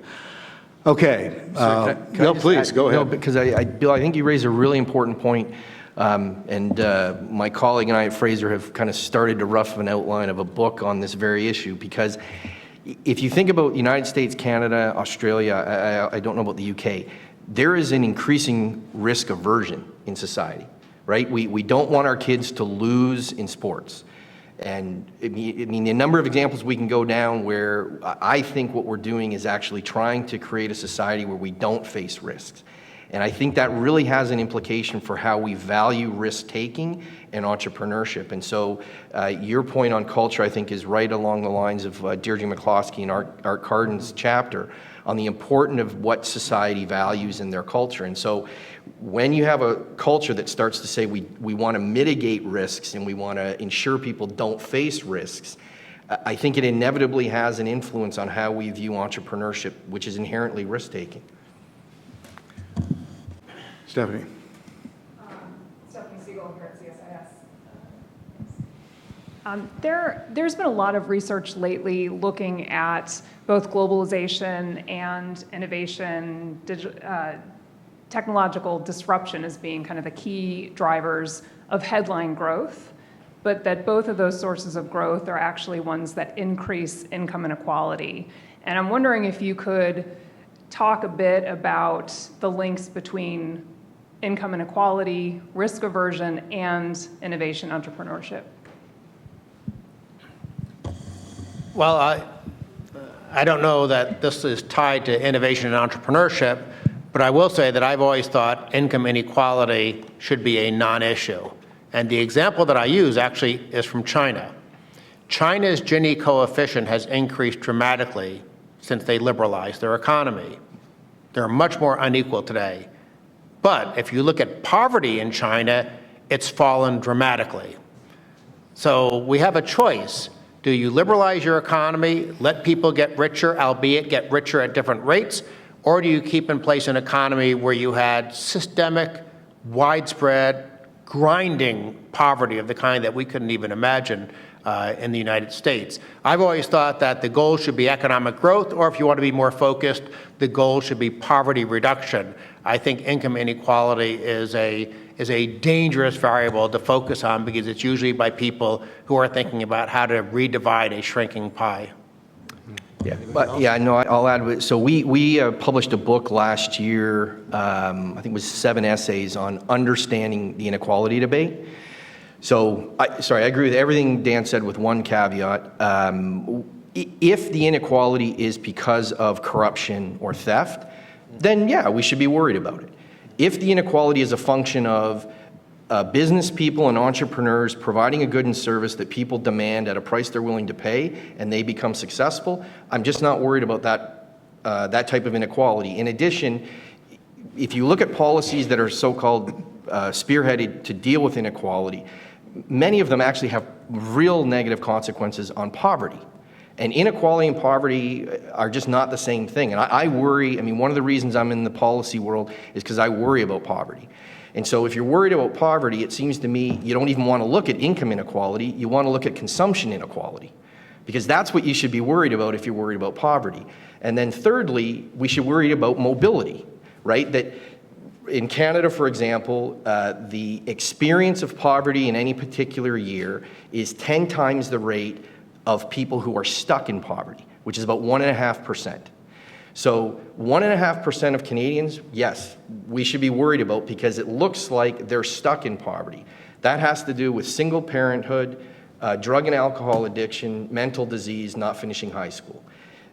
Should we have better programs on those? I'm absolutely open to talking about that, but that's not about income inequality. That's about bad luck, some bad choices, bad circumstances, depending on the nature of the cause. But just saying that, that this 10% makes this much income and the bottom 10% makes this much, without understanding that you should really worry about consumption, not income. You should really worry about, but how mobile are they? Because my guess is 90% of the people in this room experienced poverty when they were in university.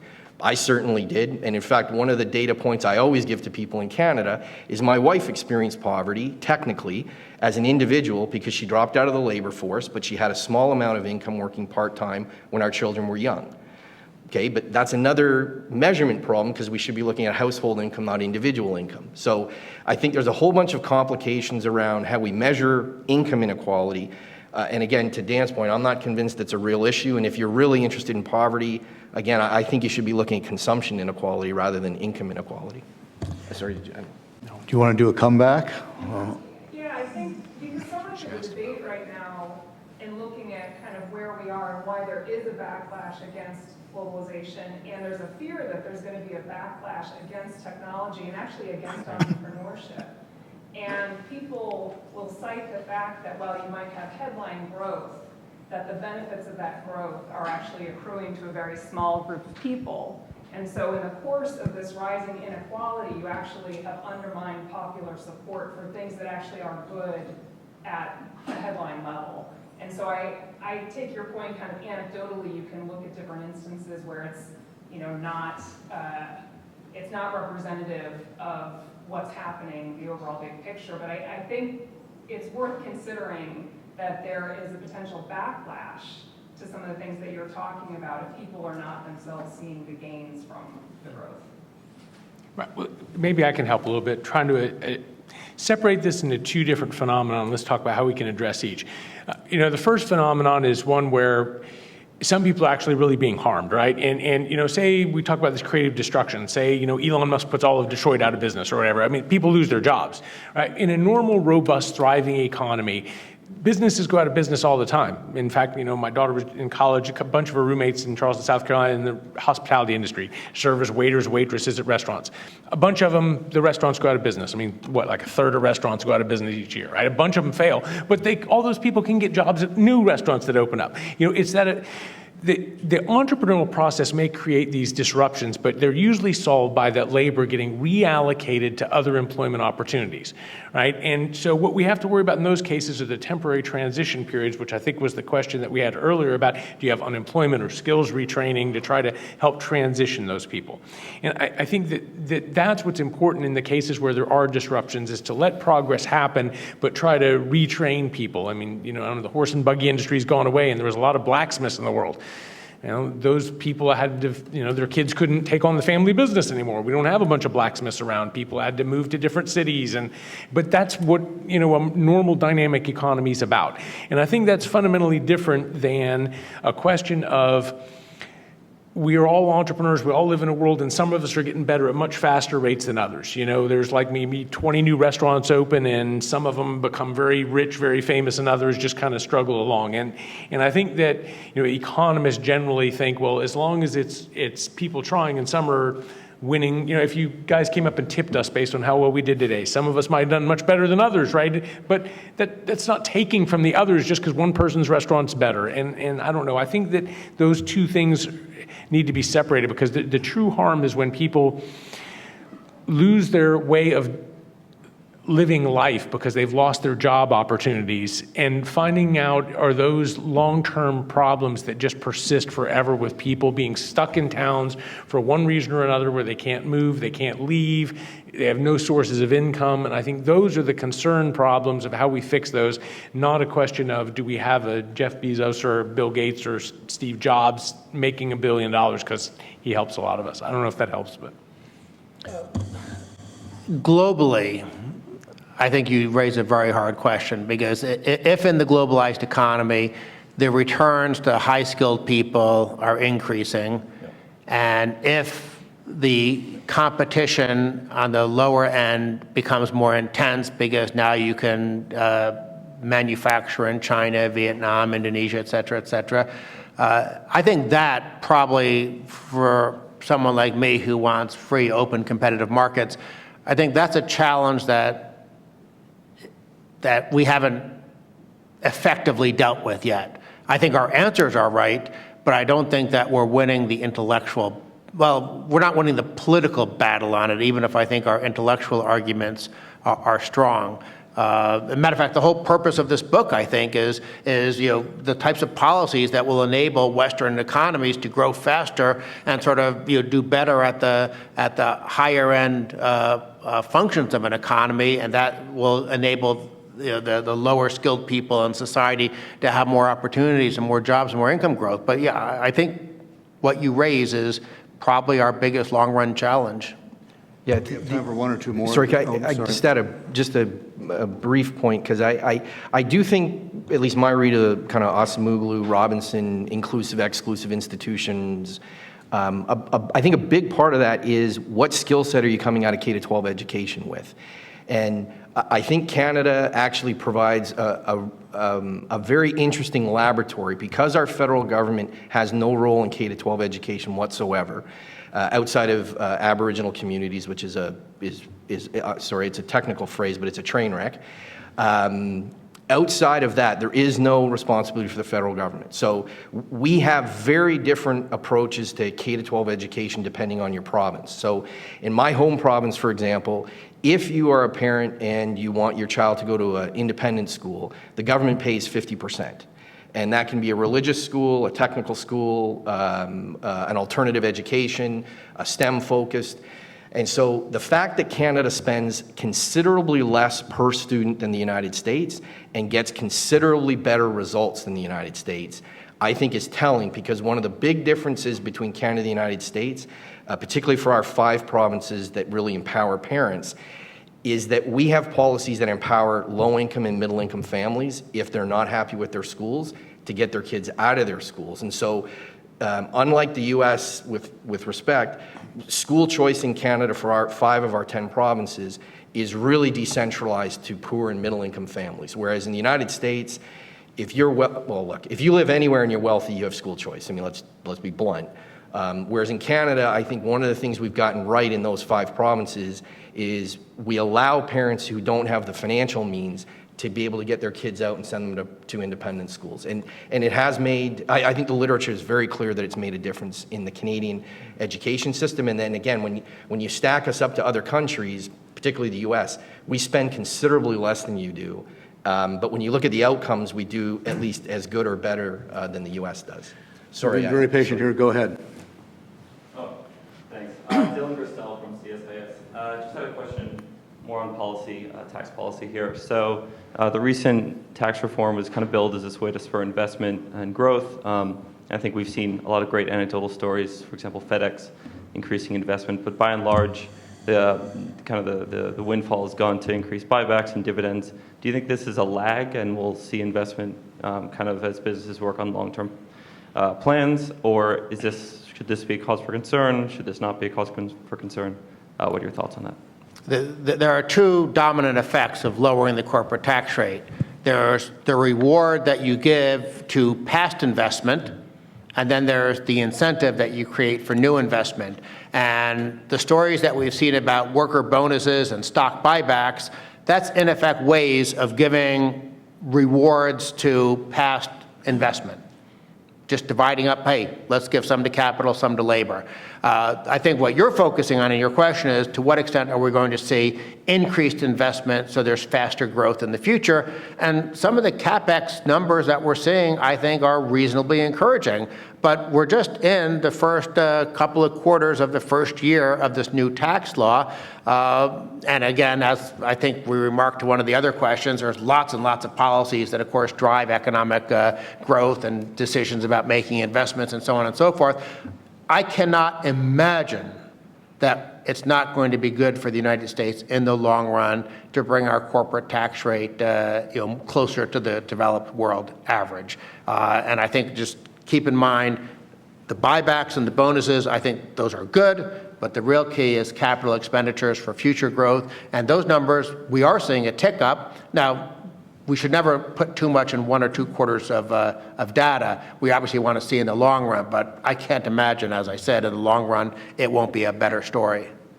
And the other thing, I don't know if Dan would like to address or not, but I mean, obviously one of the things we know about tax law changes and the effects that they have, particularly on the areas you're asking, is whether we think those are going to be permanent long-term changes or short-run changes, right? So, I mean, one of the things that are so, I would say right now that there's a lot of people who think that our policies may change drastically in 3 or 4 years. And so if you're thinking about, do I make an investment decision today when in 3 years that policy gets reversed or changes, it would dampen the effect if it was a long run commitment to that. So I think that some of the political uncertainty can sometimes result in policies not having as large of an effect if they're not viewed as permanent changes. And again, Dan's probably better to address that than I am. But.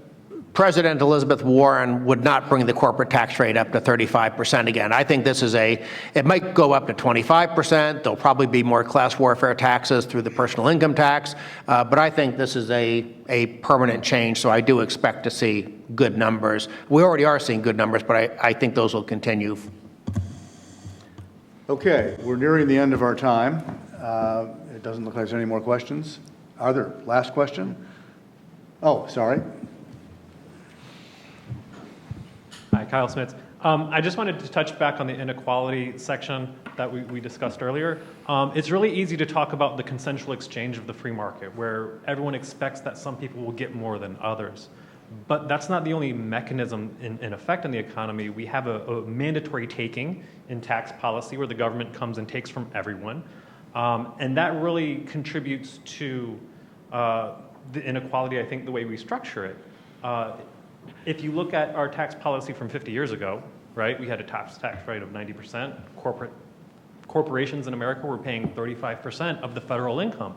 You have 9% of the federal income being paid by corporations today, and you have the top tax rate down to 20, or 34%, I think, for the top income earners. And you see the impact of that has been a massive growth in inequality in income and distribution. Isn't there a policy perspective that you have to really consider when you're talking about income inequality rather than a market perspective? Tax rates at the top have come down dramatically under JFK and then under Reagan, and they've sort of bounced around since then.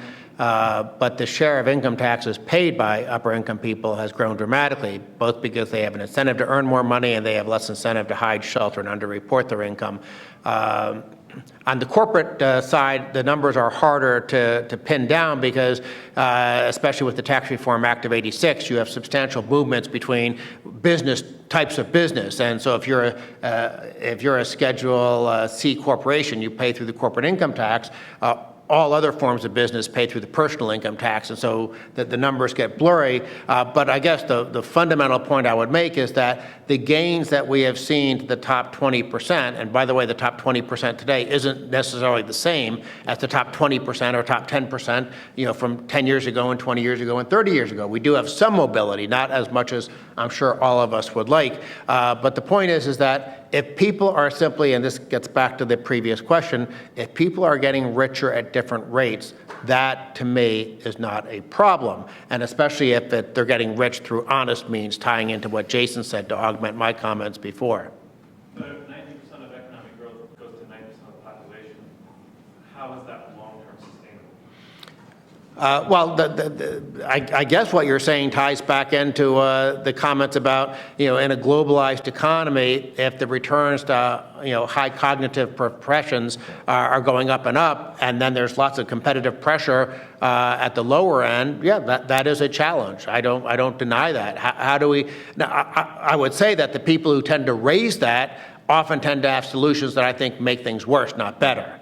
But I admit as I said before, it's a substantive political challenge that I don't think we're dealing with very effectively.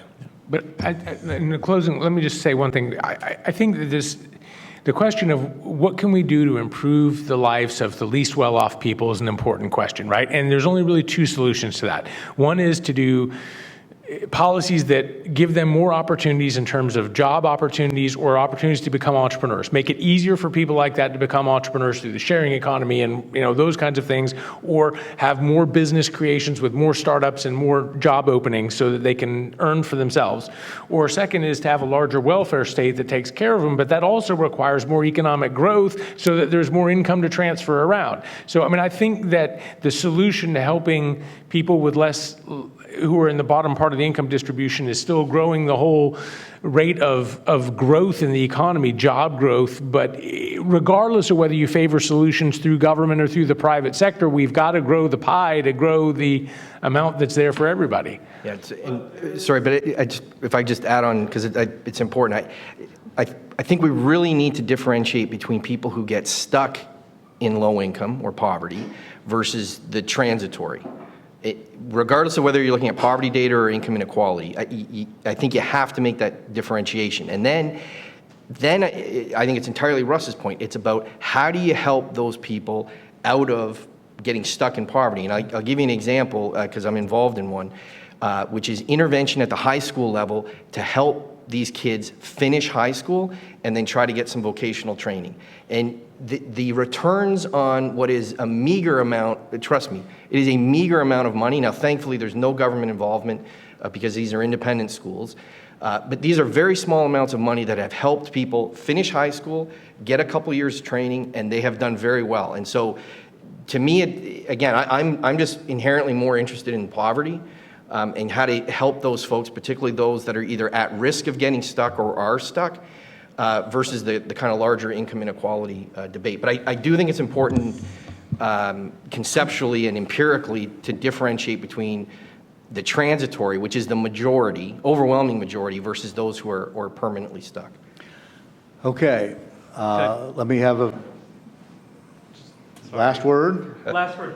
One word. So you talk about it in a very binary way where it's either wealthy or poor, but I think the crisis we're looking at in America is a vanishing middle class. And when you talk about the wealthy are paying more and more of the income tax, it's because you can't tax the poor. You can't pay the federal budget out of poor people. And when the middle class evaporates, there's only the rich left to pay the taxes. And so what we have to look at is not how do we just support the poor or the rich, but how do we restore the American middle class? I'll simply point out that looking at inflation-adjusted data over time, to the extent the middle class is vanishing, it's because some segment of the middle class is moving into the upper income class. We can complain about how fast the growth is, how rapid the growth is, but all income groups in America over time have experienced gains. So the middle class is, yes, there are things we should worry about, but it's not actually disappearing. Okay, with that, may I ask you all to thank our panel?